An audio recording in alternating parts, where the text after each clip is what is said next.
The Grand Palm Hotel in Lagos glittered that Saturday evening like it knew something Vivian didn't. Fairy lights wrapped around the balcony railings, a live band tuned their instruments near the pool, and laughter spilled out from the reception hall where the 10th anniversary reunion of Greenfield Secondary School's graduating class was already in full swing. Vivian stood just outside the entrance, smoothing the fabric of her emerald gown against her hips, drawing in a slow breath before she pushed through the double doors. She was 24, with deep brown skin that seemed to drink in the golden light of the chandeliers, and a jawline sharp enough to silence a room if she let it. Tonight she had told herself she would walk in with her head high, no matter who asked the question she had been dreading for weeks. "So you're still single, Vivian?" It was coming. She could feel it in her bones the way you feel rain before the clouds even gather. Her friend Ngozi grabbed her arm the moment she stepped inside. "You look incredible. Forget anybody that has something stupid to say tonight." "Not worried," Vivian lied, scanning the room. Faces she hadn't seen in a decade turned toward her, some smiling, some already whispering behind cupped hands. She spotted Chidinma first, dressed in a shimmering gold dress, a diamond ring the size of a bottle cap catching every light in the room as she waved it around while talking to a cluster of old classmates. "Vivian, oh my God, look at you," Chidinma said, sweeping over with the practiced grace off someone who had rehearsed this moment for a decade. "Still single, Abby? I thought by now you'd have at least a fiancé to show us." The room didn't go silent, not exactly, but Vivian felt every ear tilt toward her anyway. She smiled the way she'd practiced in the mirror that morning, easy and unbothered. "I'm focused on my career right now." "Career," Chidinma repeated, letting the word hang in the air like a bad smell. "That's what all the single girls say." A ripple of laughter moved through the small crowd around her, some of it kind, most of it not. Vivian felt her face grow hot, the old shame trying to claw its way up her throat. She had built a life she was proud of. She managed the entire logistics division for a shipping company that handled imports from 3 continents. She had bought her own apartment at 23. She had traveled to 6 countries. None of that seemed to matter in a room where a ring finger apparently spoke louder than any resume. "At least when I do get married," Vivian said, keeping her voice light. "It won't be because Iwa's in a hurry to prove something to people I haven't spoken to in 10 years. A few people snickered, this time at Chidinma, who flushed and opened her mouth to fire back. But before she could get a single word out, the doors at the far end of the hall swung open, and every conversation in the room seemed to die at once. He walked in like the room had been built around him. Tall, broad-shouldered, dressed in a black suit tailored so precisely it looked like it had been poured onto his frame. His hair was jet black, swept back from a face that belonged on a magazine cover, sharp cheekbones, a strong jaw, dark eyes that moved across the crowd with the calm, assessing patience of a man who was used to people getting out of his way. 2 other men flanked him, standing just behind his shoulders, scanning the room like sentries. Nobody in the hall knew him. That much was obvious from the way whispers erupted like static, guesses flying from table to table. A businessman, an actor, someone's rich cousin from abroad. He said nothing, simply let his gaze drift over the room until it landed on Vivian. And then, to the shock of every single person present, he walked directly toward her. Vivian's heart slammed against her ribs. She had no idea who this man was. She had never seen him in her life.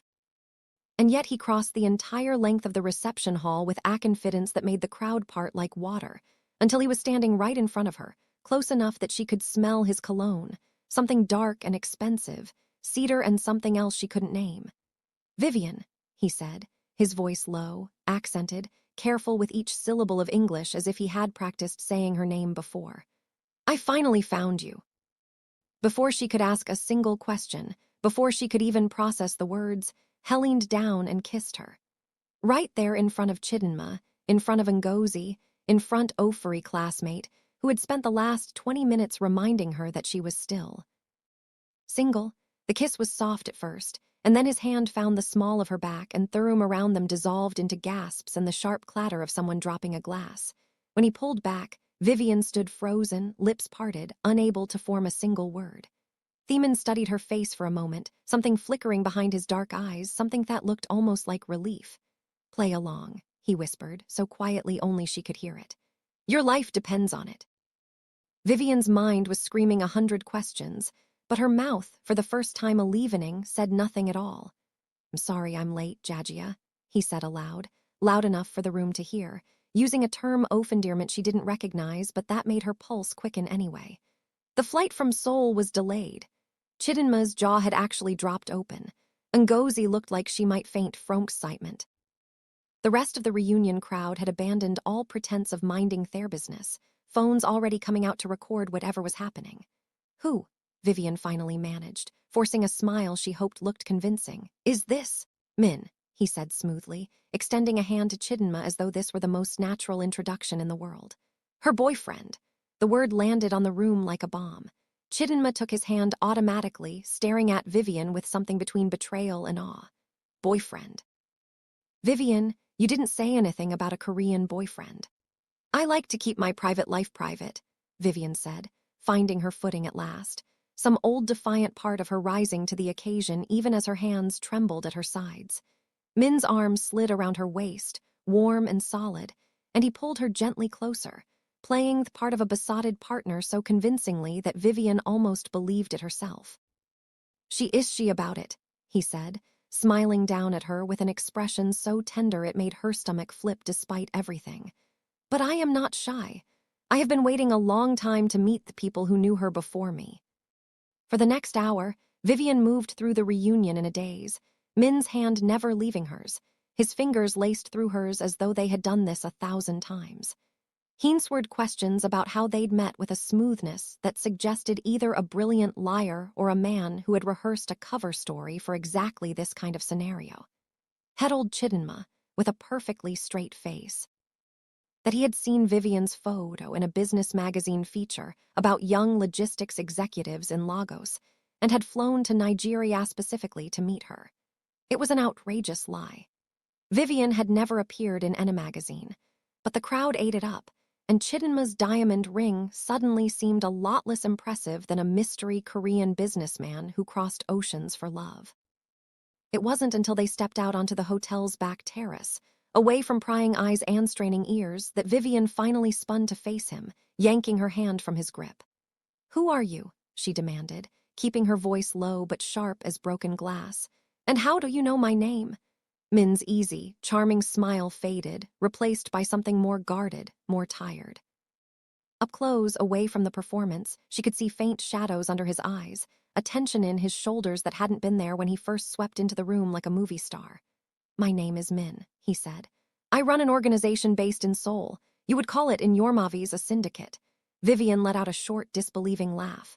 "A syndicate, as in Mafia." "As in Mafia," he confirmed, without a trace of humor. "And you just walked into my school reunion and kissed me because..." "Because if I hadn't," he said, cutting her off, his voice dropping even lower, "the men sitting at the bar behind you, the ones in the gray suits pretending to watch football on their phones, would have shot you before dessert was served." Vivian's blood went cold. She turned instinctively, and sure enough, through the terrace doors she could see two men at the bar, drinks untouched in front of them, eyes flicking constantly toward the terrace toward her. "That's not funny," she whispered. "I am not joking," Min said. "Your father owed a debt to a man named Kwon, a very large debt. When your father disappeared 8 months ago, that debt did not disappear with him. It transferred to his only living relative in this country, to you. My father," Vivian said, the words tasting like ash, "has been missing for 8 months, IFLD a police report. Nobody could find him. Are you telling me you know where he is?" "I know he is alive," Min said carefully. "I know Kwon has men looking for you because He believes you know where your father hid something that belongs to him, something worth far more than the debt itself." "I don't know anything about my father's business," Vivian said, panic clawing up her throat now, replacing shock. "I haven't spoken to him in years. We weren't close." "They don't know that," Min said. "And even if they did, it wouldn't matter. To men like Kwon, family is leverage, whether or not the family actually shares any secrets." Vivian pressed a hand to her forehead, trying to steady herself against a terrace railing that suddenly felt like the only solid thing in a world that had turned to sand beneath her feet. "So what? You kissed me to save my life. You expect me to just believe you. I don't even know you." "You don't have to believe me," Min said. "You only have to survive the next few hours. Kwon's men were sent to confirm your identity tonight and report back. As long as they believe you are protected, connected to someone dangerous enough that killing you would start a war, they will hesitate. The moment they think you are alone, they will not hesitate again. You're dangerous enough for that. Something dark and complicated passed over his face. I am exactly that dangerous, which is either the best or the worst thing that has happened to you tonight, depending on how the next few days unfold. Before Vivian could respond, the terrace door opened again, and one of Min's men appeared, speaking rapidly in Korean, his expression tight with urgency. Min's jaw hardened as he listened, his eyes flicking to Vivian and then back to his man. "What is it?" Vivian asked. "What's happening?" Min turned to her, and for the first time since he'd walked through those double doors like a storm given human shape, she saw something that looked almost like fear in his eyes. "Kwon is already here," he said. "In Lagos, and he just arrived at this hotel." The band's music drifted faintly through the terrace doors, an old highlife song Vivian remembered dancing to as a teenager, painfully out of place against the sudden hammering of her heart. Min's hand closed around hers again, no longer part of a performance, his grip firm and urgent. "We need to leave. Now, through the kitchen, not the front." "Leave to where?" Vivian demanded, even as her feet were already moving, pulled along by the sheer force of his conviction. "I can't just disappear from my own reunion." "You can," Min said, pulling her toward a side door half hidden behind a cluster of potted palms. "And you will, because the alternative is a great deal worse than a little gossip about you running off with a stranger." They slipped through the door into a narrow service corridor that smelled of bleach and roasted meat, staff in white uniforms flattening themselves against the walls to let them pass, too startled by the sight of a man in an Italian suit dragging a woman in an emerald gown through their kitchen to ask any questions. Min's two guards fell into step behind them, one of them murmuring urgently into a phone. "Do you even know all this?"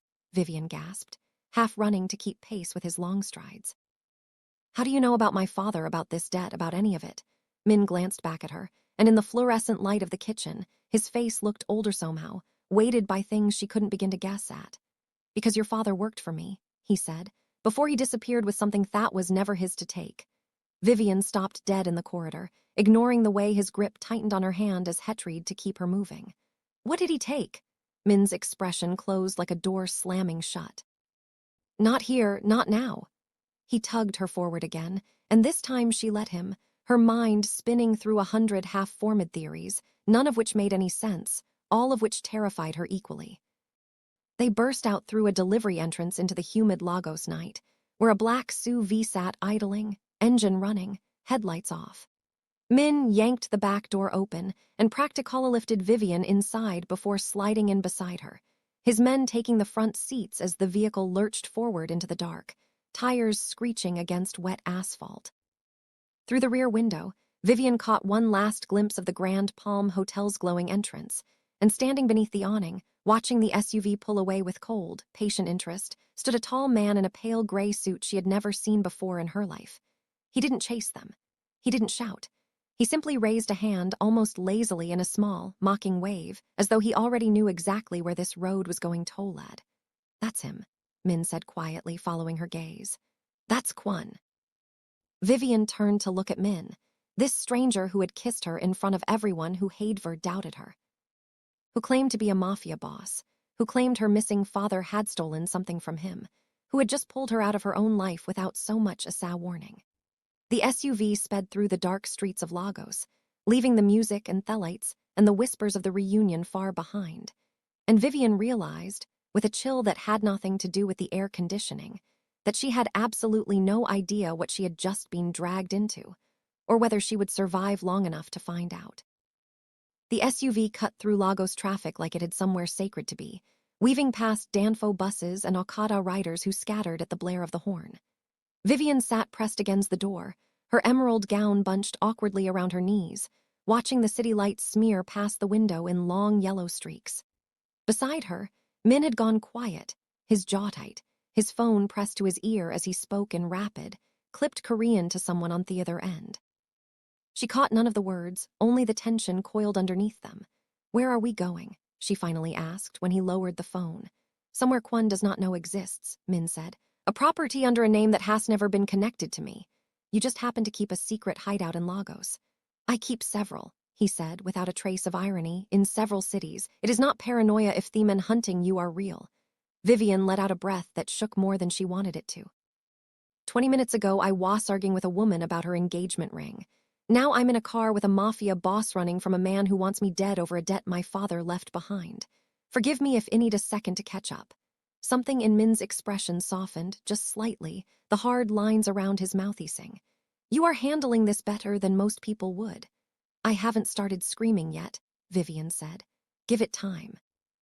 Corner of his mouth twitched, almost a smile, gone as quickly as it appeared. The SUV turned off the main road, threading through a quieter residential neighborhood in Ikoyi, tall gates and manicured hedges hiding houses that spoke of old money and older secrets, until it finally slowed in front of an unassuming compound with high concrete walls and no signage at all. Inside, the house was nothing like Vivian expected. No gaudy displays of wealth, noggle-plated furniture. Just clean lines, warm lighting, a kind of quiet, deliberate elegance. Min's men fanned out immediately, checking rooms, murmuring into earpieces, while Min guided Vivian toward a sitting room and finally let go of her hand. Sit, he said. Please. She sat, mostly because her legs had started trembling and she didn't trust them to hold her upright much longer. Min poured 2 glasses of water from a pitcher on the side table and handed her one before lowering himself into the chair across from her, close enough that their knees nearly touched. Tell me about my father, Vivian said. Everything. I want everything, not the edited version you think I can handle. Min studied her for a long moment, as if weighing how much truth a person could survive in one sitting. Your father's name is Emeka Okonkwo. 6 years ago, he began working for my organization as a financial consultant, laundering funds through Shell Campanis registered here in Nigeria and across West Africa. He was very good at his job. Better than good. Kwon, who was my second in command at the time, oversaw that branch of our operations. Second in command, Vivian repeated. At the time, so he's not anymore, Min said, a shadow crossing his face. 8 months ago, the same week your father disappeared, Kwon attempted to seize control of the entire organization. A coup, orchestrated with the help of financial records only your father could have accessed. When it failed, Kwon fled Seoul. We believe your father helped him plan it, in exchange for a share of funds that Kwon diverted before he ran. Then your father disappeared with the money himself, betraying Kwon exactly as he had betrayed me. Vivian's stomach turned over slowly, sickly. My father, the accountant who used to fall asleep in front of Nollywood movies every Sunday, was laundering Mafia money and helped stage a coup. People are rarely only what we knew them to be, Min said quietly. And now Kwon thinks I know where the money is. Kwon believes your father would have told someone he trusted before disappearing, Min said. Family is the obvious place to look. It does not matter that you have not spoken in years. Men like Kwon do not deal in nuance. Vivian pressed her palms against her eyes, willing the headache building behind them to recede. So what happens now? I just live in one of your secret houses forever, waiting for a psychopath to lose interest. No, Min said. We find the money before Kwon does. Once it is recovered and returned the organization, the debt is settled and you are no longer a target, Vivian echoed. You want my help finding money my absentee father stole from a criminal syndicate. I want to keep you alive, Min said, his voice low and steady. This is the fastest way to do that. Vivian wrapped both hands around the glass of water, more to steady herself than out off any real thirst. And if we don't find it? If it's gone, spent, buried somewhere neither of us can reach, then I protect you for as long as it takes to negotiate a different resolution, Min said. Money is not the only currency men like Kwon respect. Sometimes it is territory, sometimes it is a public humiliation that costs him more than the debt is worth. Their aerial ways other paths, some are simply harder to walk. You make it sound almost civilized, Vivian said. Debts and negotiations and territory like it's business. It is business, Min said. That is what frightens people the most about organizations like mine. We are not chaos. We are order applied to things your laws refuse to touch. Kwon breaking that order is precisely why he cannot be allowed to succeed. If a man can stage a coup, steal from the families who trust us, and walk away untouched, then the order collapses for everyone, not just for me. So this isn't only about me, or my father, or even the money, Vivian said slowly. This is about you proving that betrayal has consequences. Something flickered behind his eyes, an acknowledgement he didn't bother denying. Everything is more than one thing, Vivian. That does not make my wish to keep you breathing any less sincere. She wanted to argue with him, to insist that his motives mattered, that she deserved a proctor who wasn't also settling old scores. But there was an honesty in the way he said it, uncomfortable and unpolished, that she found herself trusting more than she trusted Chidinma's easy smiles back at the reunion, more than she had trusted most people in years. Before Vivian could respond further, one of Min's men appeared in the doorway, speaking urgently, and this time Min translated without being asked, his expression darkening with every word. Kwon has people watching the airport, the reunion venue, and your apartment, Min said. He has already confirmed your identity, which means he now knows exactly what you look like, and he will assume, correctly, that I have taken you somewhere for protection. Which means he will start looking for properties connected to me in Lagos, Min said, already rising to his feet. We cannot stay here long. They didn't. Within the hour, Vivian found herself in a second vehicle. This one unassuming taxi rather than a sleek SUV, dressed in borrowed clothes from one of the safe house's closets, her emerald gown folded into a bag at her feet. Min sat beside her in a plain gray t-shirt and jeans that made him look almost like an ordinary man, though nothing could quite disguise the watchfulness in his eyes or the quiet authority in the way he moved. Where's the next place? Vivian asked, staring out at the darkened streets. A hotel near the airport, Min said. Under a different identity. Tomorrow morning we go to your father's last known address. The police already searched his flat, Vivian said. Months ago, there was nothing there. The police were looking for a missing person, Min said. We are looking for a hidden fortune. Those searches look very different. Vivian turned to study his profile in the passing streetlight, the sharp line of his jaw, the tension still coiled in his shoulders even in stillness. Why do you care so much about finding this money? An organization like yours, surely you have other resources. Was quiet for a moment, long enough that Vivian thought he might not answer at all. Money your father took, he finally said, was not simply operational funds. A portion of it belonged to families connected to my mother's side, people who trusted my organization to protect what was theirs. If it is not returned, more than my pride is at stake. Your mother's side, Vivian repeated, something in his tone catching her attention. You are not fully Korean. My mother was Nigerian, Min said, and for the first time since she'd met him, something raw slipped through the careful composure he'd worn all night. She met my father in Lagos when he came here for business 30 years ago. I grew up between Seoul and Lagos both, until she passed when I was 16. Vivian sat with that for a long moment, the pieces of him rearranging themselves in her mind. Careful English. The Yoruba word he'd used without thinking earlier, Jajia, no, that had been Hausa, she realized now, not Korean at all, a term he must have picked up somewhere in his childhood. The way he moved through Lagos like a man who had rooture, not just business. That's why you speak English so well, she said. Why you knew exactly how to move through that reunion without drawing attention until you wanted to. I have spent half my life in this city, Min said. It is not entirely foreign to me. Neither, imagine, are men like Kwon who use family and blood as weapons. My mother's family faced something similar once, long before I was born. Something about the admission made him feel less like a stranger who had appeared out of nowhere to upend her life, and more like a person, complicated and burdened in ways she was only beginning to understand. She hated how quickly that shift happened.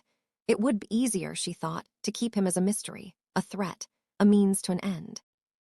Feeling anything more complicated than fear for him felt dangerous in an entirely different way. The taxi pulled up outside a modest, unremarkable hotel near the airport, the kind of place-business travelers passed through without ever remembering the name. Min paid the driver in cash and guided Vivian inside, checking them in under names that were clearly not their own, speaking to the front desk clerk in fluent, unaccented Nigerian English that made her wonder again how much of the polished Korean businessman persona had been a costume all along. Their room was small, functional, 2 narrow beds separated by a nightstand, and the moment the door closed behind them, the adrenaline that had carried Vivian through the last several hours finally began to drain away, leaving something shakier and more fragile in its place. You should sleep, Min said, watching her carefully. Tomorrow will not be easier. How can I sleep? Vivian said, her voice cracking despite her best efforts to keep it steady. When I don't even know if my father is alive. When I don't know if I'm going to survive Thuik. When a man I met 3 hours ago is the only thing standing between me and a bullet. Min crossed the small room and knelt in front of her chair, bringing himself to eye level, his expression softer than she had seen it all night. Your father is alive. I am certain of this. How can you be certain? Because Kwon is still looking for the money, Min said. If he had found your father or killed him, the search would already be over. Emeka is out there somewhere hiding, which means there is still a chance to find him before Kwon does. You keep saying his name like you knew him well, Vivian said quietly. Did you? Before all this? Min's expression flickered, something complicated passing behind his eyes. I trusted him. He managed accounts for my mother's charitable foundation here in Lagos, long before he ever worked for the wider organization. He used to talk about you, you know. His daughter, the brilliant one, the one who didn't need anyone's help to succeed. Vivian's throat tightened unexpectedly. He never told me any of that. Some men are better at loving their children from a distance than up close, Min said. It does not excuse what he did, but it is true nonetheless. The moment stretched between them, unexpectedly tender in the middle of chaos, and Vivian found herself studying his face in a way that had nothing to do with fear or strategy. Before either of them could decide what to do with the silence, a sharp knock rattled Thedor. 3 quick raps that made Min go rigid, one hand already reaching beneath his. Jacket, room service, a voice called from the hallway, in accented English that immediately set every nerve in Vivian's body on high alert. They hadn't ordered anything. Min rose slowly, silently, gesturing for Vivian to move toward the bathroom. But before she could take a single step, the door exploded inward off its hinges, and 2 men in dark clothing surged into the room, one of them already raising a gun. Min moved faster than Vivian's eyes could track, closing the distance in a single stride, driving his shoulder into the first man's chest, and sending him crashing into the nightstand. Vivian screamed, stumbling backward, as the second man's gun swung toward her. And in the chaos of the next 3 seconds, a shot rang out, deafening in the small room, and Somyeon cried out in pain. Min staggered, one hand flying to his side, dark red already blooming through his gray shirt, and for one terrifying heartbeat, Vivian thought he was going to fall. But he didn't. Some reservoir of fury or discipline or both surged through him instead, and he drove his fist into the shooter's jaw with a crack that echoed off the walls, sending the man crumpling to the floor beside his unconscious partner. Silence fell, broken only by Vivian's ragged breathing and the low, pained hiss escaping through Min's clenched teeth as he pressed a hand harder against his side. Shot, Vivian said, rushing toward him. Her voice climbing toward panic. You've been shot, we need to call someone, a hospital, anything.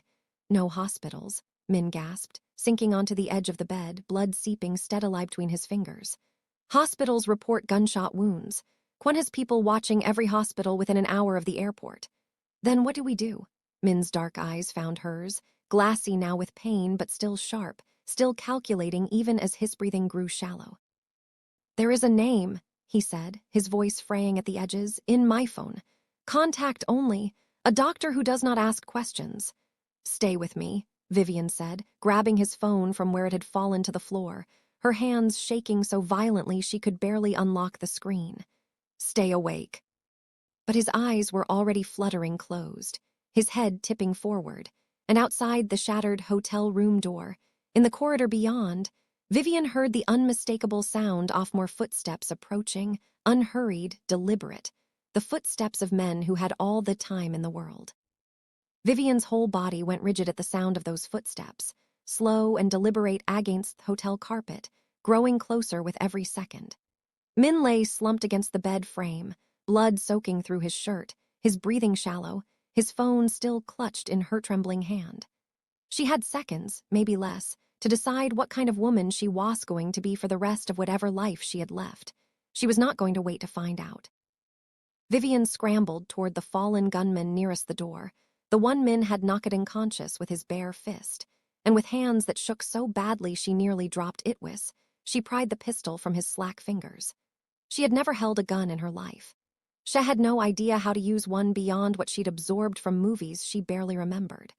But the weight of it in her palm did something to steady her, some ancient instinct rising up beneath the panic. The footsteps stopped just outside the shattered door frame. "Min SSI," a voice called out, low and amused, unmistakably the voice of a man Wolredy believed he'd won. "I know you are wounded in there. There is no need to make this difficult." Vivian's blood turned to ice. It wasn't one of the two attackers already on the floor. It was Somio knew, someone who spoke with an easy, cultured confidence that could only belong to one person. "Kwon," she whispered. "Ah," the voice said, closer now, a shadow falling across the doorway. "The girl knows my name. Good. That will save us all a great deal of tedious introduction." He stepped into the wrecked room fully then, tall and lean in his pale gray suit, the same man Vivian had glimpsed from the SUV window outside the Grand Palm Hotel, his expression carrying the calm, unhurried cruelty of someone who had never once in his life feared consequences. Two more men flanked him in the doorway, weapons already drawn. "Put the gun down, Vivian," Kwon said gently, as though speaking to a child holding scissors incorrectly. "You clearly do not know how to use it, and I would hate for an accident to happen before we've even had a chance to talk." "Back," Vivian said, forcing steel into her voice even as her hands shook around the grip. "I'll shoot." Kwon's mouth curved into something that might have been amusement on a kinder face. "Will you?" "Truly, you, who 10 hours ago were arguing with old schoolmates about wedding rings? I doubt it, but please prove me wrong if you feel strongly." Behind her, Min stirred weakly, a low groan escaping him, and Kwon's dark eyes flickered toward the sound with an interest that made Vivian's skin crawl. "Still alive," Kwon murmured. "How disappointing for my men, though perhaps useful form. There are things I would like to discuss with him, once he is conscious enough to appreciate the irony of the conversation." "What do you want?" Vivian said, keeping the gun raised even as her arms began to ache from the unfamiliar tension. "The money. I don't have it. I don't know where it is. My father never told me anything." "I believe you," Kwon said, which was somehow worse than if he'd called her a liar. Emeka was many things, but a fool about protecting the people he loved was not one of them. He would never have burdened his daughter with dangerous knowledge. "No, I don't think you have the money, Vivian. I think you are simply the most effective way of drawing your father out of hiding." The words landed like a physical blow. "You're using me as bait." "I prefer the term leverage," Kwon said. "Bait implies I intend to discard you once you've served your purpose. Leverage implies you remain valuable indefinitely, as long as your father remains alive and capable of caring what happens to you." He tilted his head, studying her with something almost like curiosity. "Has it occurred to you, in the midst of all this excitement, to wonder why Emeka never once tried to contact you in 8 months? Not a message, not a warning, not so much as a single word to let you know he was protecting me," Vivian said, though even as she said it, doubt crept into her voice like cold water finding a crack. Kwon said softly. "Or was he protecting himself, knowing that any contact with you would lead men like me directly to his door? Consider, Vivian, which father you actually have. The one who loves you enough to stay silent for your safety, or the one how is simply willing to let you become a target in his place." "Talking to her," Min rasped from the floor, struggling to push himself upright against the bed frame, one hand still pressed hard against the wound in his side. "Whatever y'all want to say to me, say it to me." Kwon's attention shifted, something colder and more personal entering his expression. "Min SSI, look at you.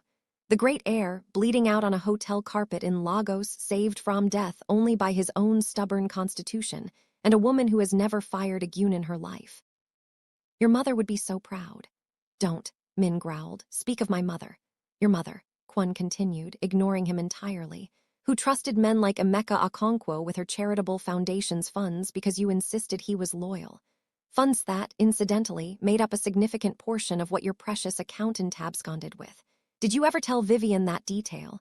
That some of what her father stole came directly from the memory of your own mother?" Vivian's stomach dropped. She looked at Min, searching his face for denial, but found none, only a tightly controlled grief that told her everything Kwon's words hadn't. "Is that true?" she asked quietly. "It is true," Min said, not looking away from her despite the pain etched across his features. "I did not tell you because it changes nothing about what needs to happen now. Whether the money belonged to strangers or to my mother's memory, you are still in danger, and finding it is still the fastest way to end that danger." "Touching," Kwon said, clearly savoring every second of the unraveling tension in the room. "But ultimately irrelevant to tonight's business.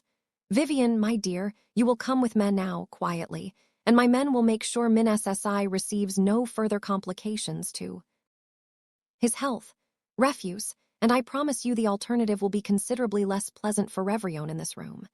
Vivian's finger tightened on the trigger, every instinct screaming at her to do something, anything. But the truth was exactly what Kwon had already guessed. She had never fired a gun. She had no idea if she could hit anything smaller than a wall, and with 3 armed men in the room, any mistake would likely get herself and Min both killed within seconds. "If I go with you," she said slowly, forcing calm into a voice that wanted to shatter, "you let him live. You get him medical help." "Vivian, no," Min said, trying again to push himself upright, only to sink back down with a hiss of pain. "Those are generous terms for someone with a gun pointed at a man who has already survived 1 attempt tonight," Kwon said, considering her with new interest. "But yes, I have no particular interest in killing Min SSI here, in a hotel room in a country that is not even mine. His death, when it comes, will be far more useful to me as a public statement, delivered somewhere with an audience that matters. Come with me now, and I will have me men call for a discreet doctor before we leave." "Vivian," Min said, his voice cracking with something that sounded almost like desperation, "don't do this. Whatever he's offering, it's a lie. The moment he has you, there is no reason for him to keep either promise." "Maybe," Vivian said, lowering the gun with hands that had finally stopped shaking, some strange, terrible calm settling over her instead. "But right now, you're bleeding out on a hotel floor, and I'm the only leverage anyone in this room actually wants. If going with him buys you the 20 minutes you need to survive, then that's what I'm going to do." Min said again, more forcefully, forcing himself to his feet despite the blood loss, swaying dangerously as he did. "I did not pull you out of that reunion hall to watch you sacrifice yourself for me 3 hours later. You didn't pull me out to protect me out of the goodness of your heart either," Vivian shot back, some old defiance rising in her chest even now, even here. "You needed me alive to toughen the money. Congratulations, Min. I'm choosing to make myself useful on my own terms instead of yours." Kwon watched this exchange with open delight, clearly enjoying every second of Theond he'd managed to reopen between them. "How wonderfully complicated you two have made this. Truly, I could not have orchestrated better theater myself. Vivian, if ya would." He extended a hand toward her, and Vivian, gun still loose in her grip, took 1 step toward him, then another, every muscle in her body screaming in protest, when a sound cut through the tension that none of them expected. A phone, ringing, not Min's, not hers, but one of the unconscious gunmen's phones, buzzing insistently against the carpet. Kwon's eyes flicked toward the sound with a flash of irritation, and in that single second off distraction, Min moved. He crossed the space between himself and Kwon with a speed that shouldn't have been possible for a man who had lost as much blood as he had, driving his shoulder into Kwon's chest and sending them both crashing into the doorway. The 2 remaining gunmen surged forward, weapons rising, and Vivian, without fully deciding to, raised the pistol and fired. The recoil nearly knocked her off her feet. The shot went wide, striking the wall inches from one gunman's head, but it was enough. The shock of it enough to make him flinch, hesitate. And in that half-second of hesitation, one of Min's own men, drawn by the commotion, burst through the doorway from the hallway behind them and opened fire with far more precision than Vivian could have managed. Both gunmen went down. Kwon, pinned briefly beneath Min's weight, drove an elbow hard into the wound at Min's side, and Min's grip faltered with a strangled cry of pain, enough for Kwon to twist free and scramble backward toward the shattered doorway, his composure cracking for the first time all night into something closer to fury. "This is not finished," Kwon spat, backing away with his hand pressed to a split lip, blood-staining his pale gray suit.